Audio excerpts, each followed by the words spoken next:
Welcome to the League of Legends Champion Spotlight, featuring Soraka, the Star Child. So long as I live, none shall suffer. Soraka is a ranged support champion who excels at buffing her team, healing, and preventing a lot of damage. Additionally, she has a number of strong offensive uses. Soraka's passive is Consecration. Soraka and friendly champions around her enjoy bonus magic resist. Star Call damages all nearby enemies and lowers their magic resist for a few seconds.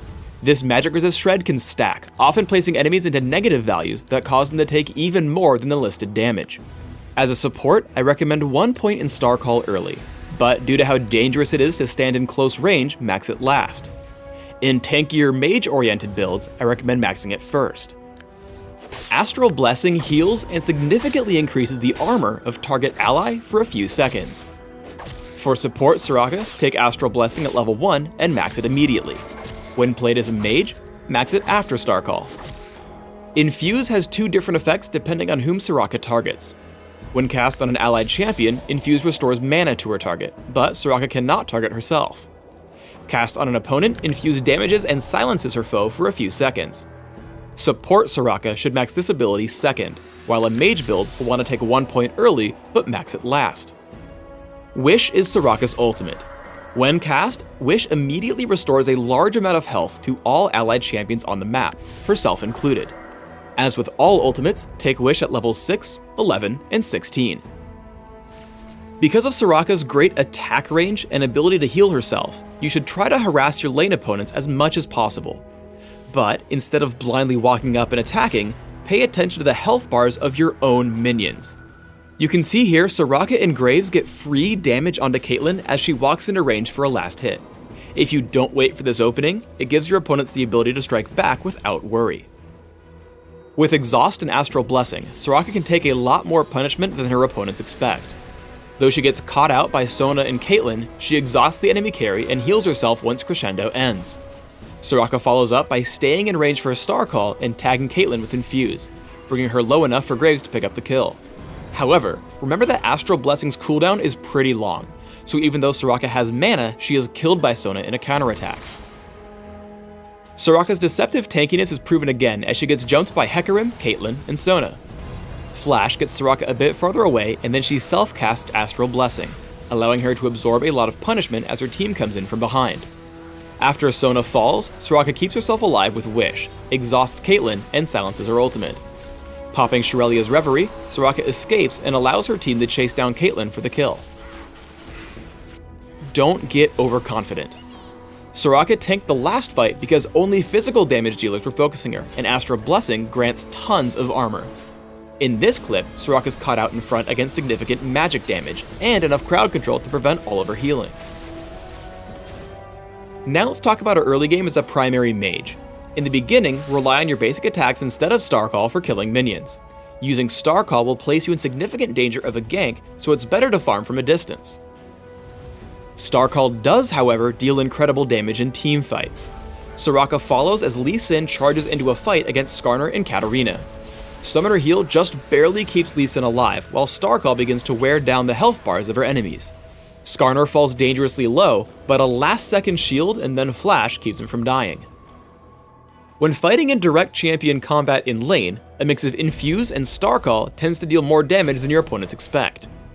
As Katarina dives in on Soraka, the silence from Infuse prevents her from doing anything further, while Star Call continues to take down her health. Ultimately, Soraka is able to drop Katarina to about half without suffering almost anything in return. One fun trick when pushing as Soraka is to wait until an allied cannon minion takes some damage from the enemy turret, and then target it with Astral Blessing. The combined heal and armor buff make it significantly stronger at tanking the damage. Soraka has to manage all her abilities well in a late game teamfight. First, she quickly interrupts Katarina's Death Lotus with Infuse. Second, she constantly stays in range to land Star Call, dealing significant damage and assisting Rumble's damage output as well. Third, after the opposing team counterattacks, she makes sure her full team can benefit from Wish, keeping Rumble alive until they can bring down Caitlyn. The continued use of Star Call and Infuse at this point serve to bring Sona extremely low and take down Caitlyn in a one-on-one. Astral Blessing completely shuts out Caitlyn's damage output before she turns to grab Sona and then move on to Skarner. Flash and Exhaust keep her out of Skarner's reach as Starcall continues to drop his health bar, picking up an ace with only 2 deaths on her side. Let's break down 2 example builds, a typical support and a solo lane mage. As a support, I recommend building early gold generation, adding in auras to help your teammates, and finally a splash of ability power. As a mage, try instead for 40% cooldown reduction, a healthy dose of durability, and a bit of ability power. As a support, try armor marks, armor seals, cooldown reduction glyphs, and gold generation quintessences. For a more offense-oriented build, take magic penetration marks, mana regeneration per level seals, cooldown reduction per level glyphs, and gold generation quintessences. Take 8-0-22 masteries as a support, with cooldown reduction in offense, plus mana, gold generation, and more cooldown reduction in utility. Mages should consider 9-21-0, focusing on magic penetration in offense, plus cooldown reduction and general durability in defense. Almost any build with Soraka will want to take Flash, as she has no other way to escape in fights.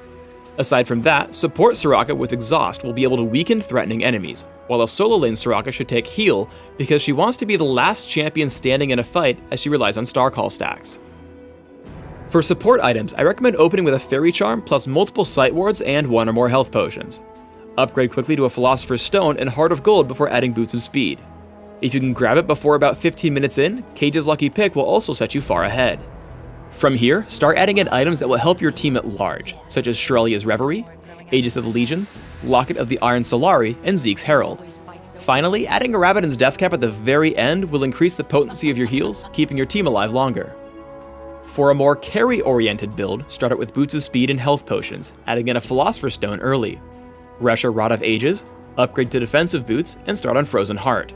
From here, adapt your build. Ryle's Crystal Scepter, Abyssal Scepter, and Rabadon's Death Cap are all great options to increase your durability and damage output. Thanks for tuning in to the Soraka Champion Spotlight. Please subscribe to the Riot Games YouTube channel above and leave us your comments just below the video.